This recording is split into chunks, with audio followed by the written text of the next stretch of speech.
Good evening everyone. हमने पिछले class में जो पीरियोडिक टेबल के तत्वों के जो कुछ विशेष गुण हैं उसके बारे में हम डिस्कस कर रहे हैं। ठीक है, डिस्कस कर रहे थे तो कहाँ तक डिस्कस कर लिए थे हम लोग? जो ब्लॉक पी है उसका जो 17वां समूह है वहाँ तक डिस्कस किए थे। आज हम 16वां देखेंगे। 18 और 17 देखे थे, आज हम 16 देखने वाले हैं। ठीक है, तो स्टार्ट करते हैं। देखो 16 समूह में सबसे पहले देखते हैं ऑक्सीजन। ठीक, जो ऑक्सीजन होता है यह क्या करता है? आग लगाने का काम करता है। ठीक है, आग लगाने के काम आता है। ठीक है, अगर जहाँ ऑक्सीजन नहीं है वहाँ आग नहीं लग सकता। ठीक है, तो आग लगाने के काम आता है।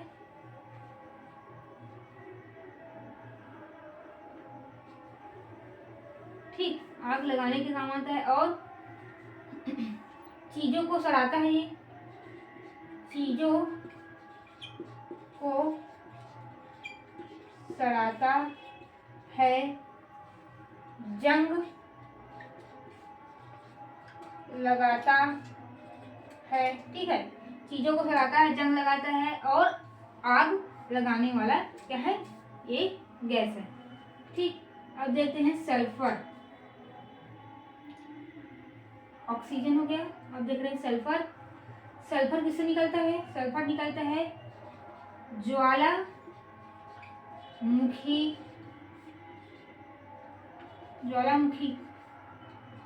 के फटने पर। ज्वालामुखी के फटने पर सल्फर निकलता है। ठीक, लहसुन में होता है, लहसुन में सल्फर पाया जाता है, अंडा में पाया जाता है। लहसुन, अंडा, इस सब में सल्फर पाया जाता है। ज्वालामुखी फटता है तो भी क्या निकलता है? सल्फर निकलता है और यह भी जंग लगाने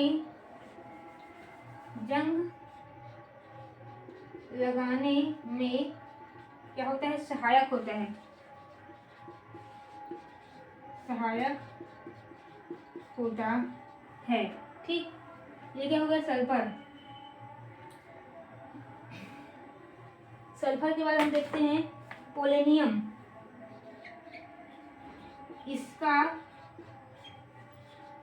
सर्वाधिक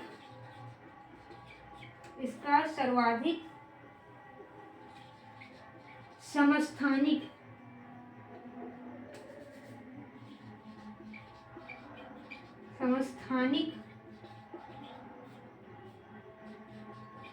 पाया जाता है। क्या पाया जाता है? इसका सर्वाधिक समस्थानिक पाया जाता है। किसका? पोलेनियम का।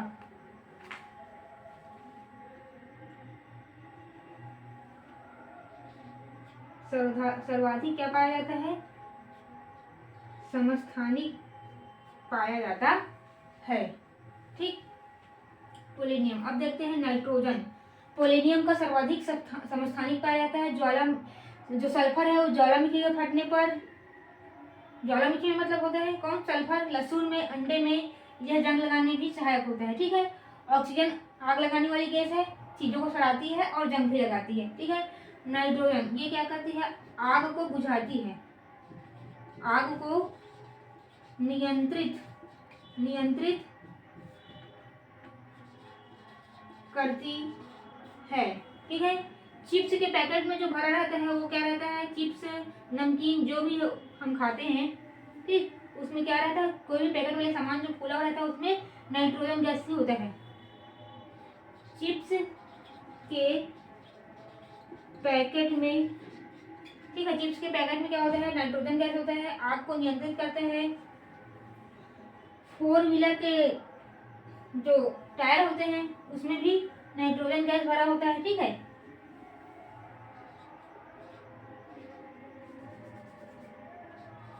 फोर व्हीलर के टायर में, ठीक है, 4 व्हीलर के टायर में नाइट्रोजन गैस भरा होता है।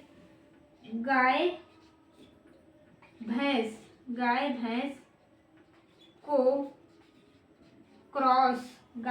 को क्रॉस कराने वाले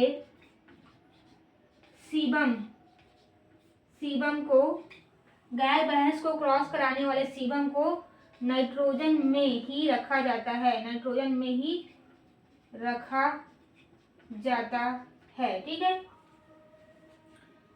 अब हम देखेंगे नाइट्रोजन के बाद फास्फोरस, बिस्मथ, कार्बन, टीन और लेड। ठीक,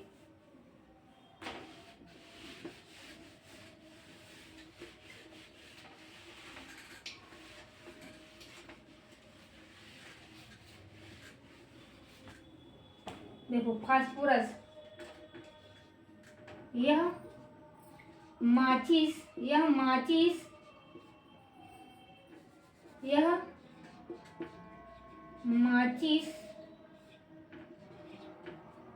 के सामने रेड वाला भाग बनाने का काम आता है। ठीक है, माचिस देखोगे, माचिस के सामने में एक रेड कलर का से गोल रहता है, उससे से आग जलता है, तो वो फास्फोरस से बनते हैं। ठीक है, फास्फोरस हो गया। फास्फोरस के बाद देखते हैं बिस्मथ। इसका प्रयोग मिश्र धातु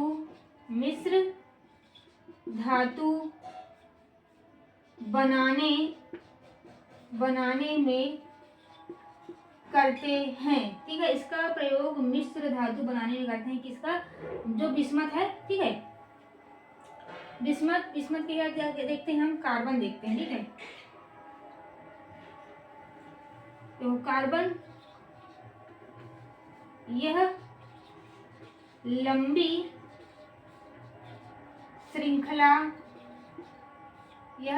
श्रृंखला बनाता है। ये क्या करता है? ये लंबी श्रृंखला बनाता है। इसके अपरूप ये लंबी श्रृंखला बनाता है। इसके अपरूप हीरा, ग्रेफाइट,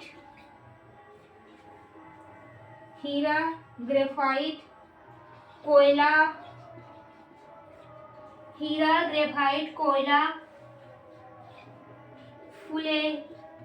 फुलेरीन, ये क्या है? ये सब कार्बन के अपरूप है। ठीक है, कार्बन जिस भी तत्व के एक से अधिक ग्रुप होते हैं उसको क्या कहते हैं?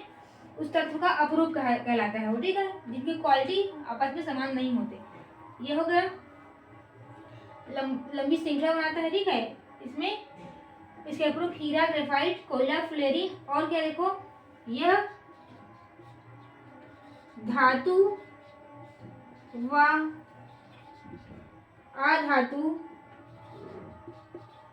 अधातु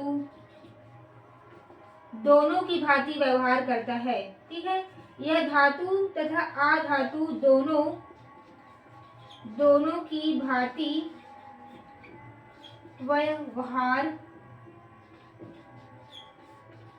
व्यवहार करता है। ठीक है, ये दोनों की भांति क्या करता है? व्यवहार करता है। अब देखते हैं क्या? टीन। ठीक, क्या देखेंगे? टीन देखते हैं। टीन का भी प्रयोग हम क्या करते हैं? मिश्र धातु बनाने के लिए करते हैं। ठीक है, टीन का प्रयोग भी हम मिश्र धातु बनाने के लिए करते हैं। और टीन क्या होता है? एक कोमल पदार्थ होता है। ठीक,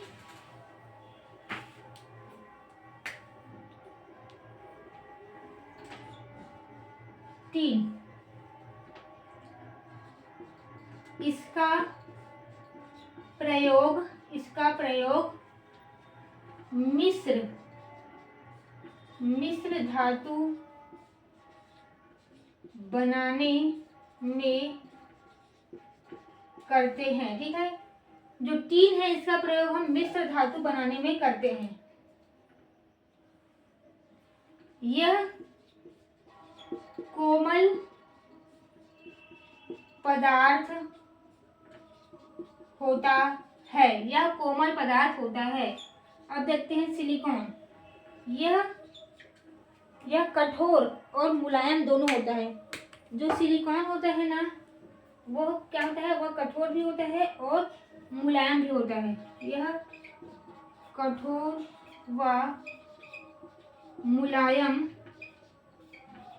दोनों होता है। ठीक है, यह कठोर और मुलायम क्या होता है, दोनों होता है। इसका प्रयोग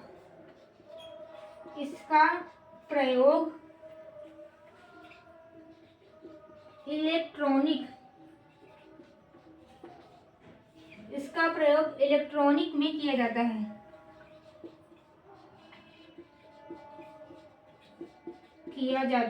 ठीक है, सिलिकॉन के स्थान पर जर्मेनियम का प्रयोग किया जाता है। जर्मेनियम का प्रयोग किया जाता है। ठीक है, यह कठोर व मुलायम दोनों होते हैं। ठीक है, जो सिलिकॉन है यह कठोर और मुलायम दोनों होते हैं। इसका प्रयोग इलेक्ट्रॉनिक में किया जाता है। ठीक है, सिलिकॉन के स्थान पर हम जर्मेनियम का प्रयोग कर सकते हैं। ठीक है, सिलिकॉन क्या है, एक प्रकार का अर्धचालक है। जैसे कि हमारा मोबाइल है, देखो किसी भी इलेक्ट्रॉनिक चीज का छोटे होने में सबसे ज्यादा हाथ किसका है, अर्धचालकों का हाथ है। ठीक है, क्योंकि उसमें एक साथ उस जो देखोगे आप प्रिंटेड ऐसे सर्किट बोर्ड रहता है, देखो कभी सीपीयू को खोल के देखना, उसमें ग्रीन कलर के ऊपर ऐसे तार गया रहता है। ग्रीन कलर का एक प्लेट रहता है, उसके ऊपर तार गया रहता है, वही क्या रहता है, अर्धचालक रहता है। उसी में सारे सर्किट रहते हैं। ठीक है, इतने छोटे से चीज में बहुत सारे चीज क्या रहता है, फिट हो जाता है। सिलिकॉन हो गया। ठीक है, सिलिकॉन के बाद देखते हैं आर्सेनिक। इससे व्हाइट फूट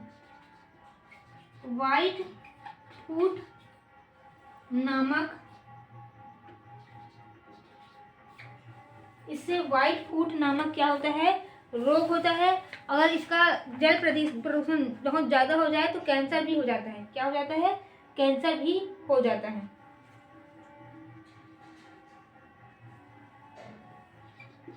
रोग होता है। इसके जल प्रदूषण से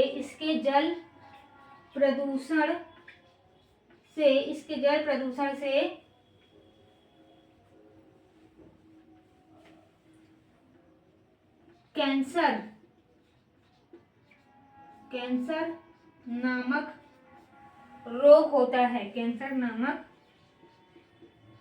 रोग होता है। ठीक, आर्सेनिक हो गया। अब देखते हैं क्या, बोरान का प्रयोग करते हैं हम परमाणु रिएक्टर में इलेक्ट्रॉन को सोखने के लिए। ठीक है, किसको सोखने के लिए, इलेक्ट्रॉन को सोखने के लिए हम बोरान का प्रयोग करते हैं।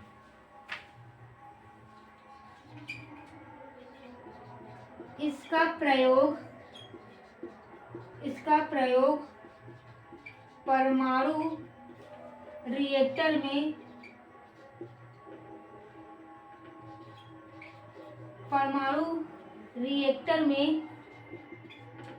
इलेक्ट्रॉन को सोखने के लिए करते हैं। ठीक है, इलेक्ट्रॉन को सोखने के लिए किसका प्रयोग करते हैं, बोरान की छड़ का प्रयोग करते हैं। किसमें, परमाणु रिएक्टर में। अब देखते हैं एल्यूमिनियम। ठीक, एल्यूमिनियम यह अपने जंग से ही अपनी रक्षा करता है। देखो अन्य कोई पदार्थ रहेगा उसमें जंग लगेगा तो क्या होगा, टूट जाएगा। लेकिन एल्युमिनियम में जितना ज्यादा जंग लगते जाएगा वो उतना ही मजबूत होगा, टूटेगा नहीं। ठीक, यही बोल रहे हैं, अपने जंग से ही अपनी रक्षा करता है। ठीक, अब देखते हैं हम डी ब्लॉक के कुछ तत्व देख लेते हैं। ठीक,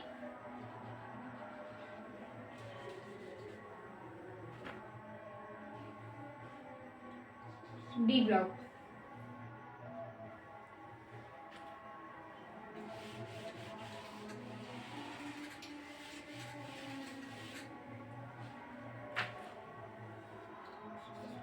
जिंक।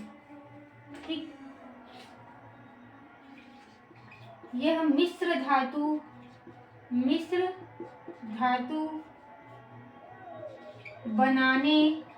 बनाने के काम आता है। ठीक है, ये क्या, यह मिश्र धातु बनाने के काम आता है। ठीक, कॉपर, यह तांबे के तार बनाने का काम आता है। इससे पेंटोग्राफ बनाया जाता है। देखो पेंटोग्राफ क्या होता है, ट्रेन के ऊपर में देखोगे ऐसे करके इधर ट्रेन से लगा रहता है और ऊपर ऐसे करके यहाँ वो लगा रहता है और यहाँ से तार लगा रहता है, उसके टच में क्या रहता है, कौन, ये पेंटोग्राफ। देखना इंजन के ऊपर लगा रहता है, ये ट्रेन जा रहा है। ठीक है, ट्रेन के यहाँ से ऐसे करके ऐसे लगा रहता है, इसी को कहते हैं क्या, पेंटोग्राफ।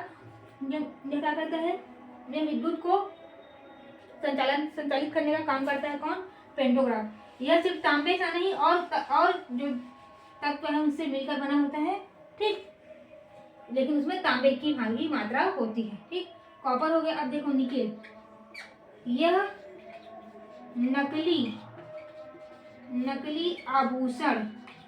नकली आभूषण बनाने के काम आता है। देखो जो पेंटोग्राफ होता है वो क्या करता है, सॉरी, जो निकिल होता है, निकिल से क्या बनता है, नकली आभूषण हम बनाते हैं। कोबाल्ट, यह उर्वरक के रूप में काम आता है। ठीक, कोबाल्ट क्या है, इससे उर्वरक बनता है। कोबाल्ट से क्या बनता है, उर्वरक बनता है। और जो मैग्नीज है, ठीक है, मैग्नीज है, यह उर्वरक के रूप में काम आता है। उर्वरक के काम आता है, कौन, मैग्नीज। मैग्नीज जो है वो उर्वरक के रूप में काम आता है। ठीक,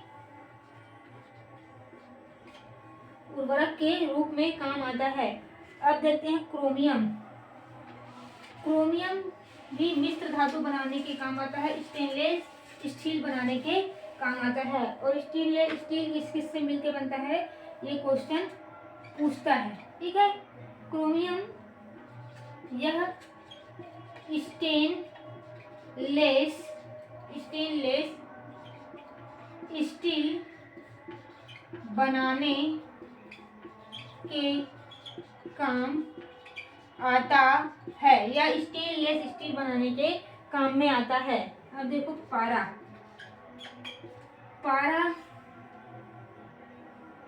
यह एक धातु है जो द्रव अवस्था में पाया जाता है। ठीक है, इसकी कमी से इस पारे से अगर हम पारे के संपर्क में आते हैं तो क्या होता है, मिनी माता रोग होता है। मिनी माता रोग होता है। ठीक है, पारे के संपर्क में आने से मिनी माता रोग होता है। और पारा जो होता है उसको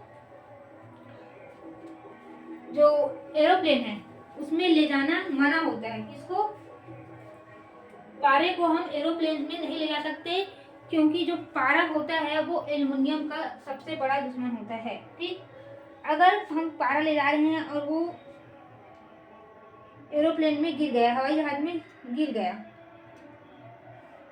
फिर वो जितने जगह पर गिरा रहेगा उतने जगह को क्या कर देगा, छेद कर देगा। ठीक, इसीलिए बोलते हैं कि पारा जो है, ऐसा क्वेश्चन बन सकता है कि पारा एरोप्लेन में ले जाना क्यों प्रतिबंधित है। तो आपको समझ में आ गया होगा क्यों प्रतिबंधित है, क्योंकि अगर पारा गलती से भी एरोप्लेन के किसी भी जगह पर गिरा तो वहां पर तुरंत नहीं होगा, कम से कम 2-3 महीने लगेगा, लेकिन छेद तो हो जाएगा। ठीक, ये हो गया क्या। अब देखो गोल्ड, गोल्ड देखते हैं, क्या देखते हैं, गोल्ड।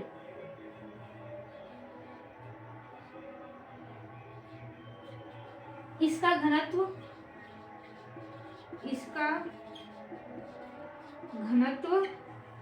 लोहे से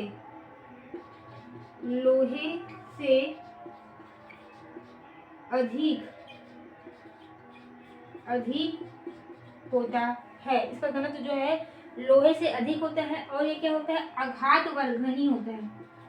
आघात वर्धनीय क्या होता है, ये आघात वर्धनीय होता है, यानी कि इसको पीटने से ये फैलता है। इसका घनत्व क्या होता है, लोहे से भी अधिक होता है। ये क्या, सोने के आभूषण बनाने के काम में आएगा। अब देखो सिल्वर जो है यह विद्युत का सुचालक होता है। विद्युत का क्या होता है, ये सुचालक होता है। ठीक, अब बचा क्या, ऑस्मियम, टंगस्टन और मोलिब्डेनम। ठीक, तो ऑस्मियम क्या होता है, जो ऑस्मियम होता है वो सबसे भारी धातु होता है।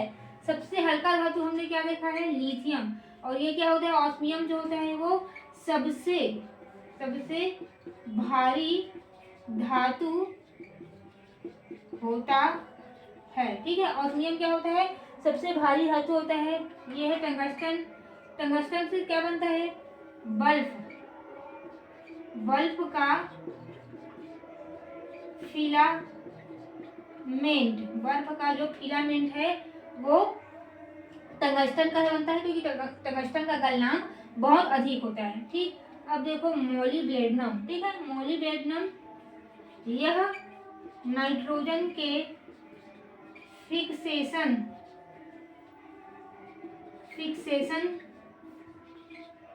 का काम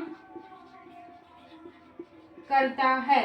जो मोलिब्डेनम है वो नाइट्रोजन के फिक्सेशन का काम करता है। ठीक है, तो ये कुछ तत्व थे जिनके बारे में हमको कुछ जानकारी देना था, जिससे संबंधित पेपर में क्वेश्चन बनते थे। तो इसको हमने कंप्लीट कर लिया है। ठीक है, तो अब पीरियोडिक टेबल के कुछ और बचे हुए हैं। ठीक है, जैसे तत्वों के नाम के ट्रिक बचे हुए हैं, और उसके आवर्त और वर्ग कैसे निकालते हैं ये बचे हुए हैं। तो इसको हम नेक्स्ट क्लास में देखेंगे। ठीक है, तब तक जितने पढ़े हो उसको आप रिविजन करते रहिए। अगर क्लास आपको अच्छा लगता है तो लाइक कीजिए, शेयर कीजिए और सब्सक्राइब कीजिए। धन्यवाद।